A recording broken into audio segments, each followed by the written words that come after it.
આ દાખલો પણ બહુ ઇઝી છે, પણ તમારે થોડુંક ધ્યાન રાખવું પડે અને એટલા માટે હું તમને લખીને બતાવું છું, બાકી હું મોડે મોડે પણ કરી શકું. જો 1 થી 100 સુધી તમારે લખવાની છે બેકી સંખ્યાઓ, અને બેકી સંખ્યા લખતી વખતે 8 કેટલી વખત આવે? આપણે જાણીએ છીએ કે જેના જે છે એકમના અંકમાં 8 હશે એ બધી જે છે કેવી સંખ્યાઓ? બેકી સંખ્યા જ હશે. એટલે કે 8 હોઈ શકે, 18 હોઈ શકે. એવી રીતે જે છે હું ટોટલ જે છે કેટલી સંખ્યા લખું? તો જે છે અહીંયા 88 લખું, બરાબર. એ રીતે જે છે 98 લખવું, તો ટોટલ 8 કેટલી વખત આવે? તો જો 10 વખત તો આવશે જ, પ્લસ 8 જે છે દશકના અંકમાં પણ છે, એટલે કે અહીંયા ટોટલ 11 વખત આવશે.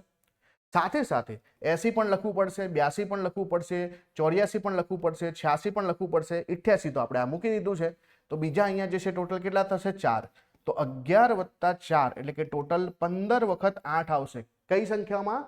એકી સંખ્યા નહીં, બેકી સંખ્યામાં. અહીંયા બેકી સંખ્યા લખ્યું છે. ટોટલ કેટલી વખત આવે? કમેન્ટ કરો. 1 થી 100 માં 8 જે છે ટોટલ કેટલી વખત આવે? કમેન્ટ કરો. આપણો જવાબ અહીંયા શું આવશે ભાઈ? 15 આવશે.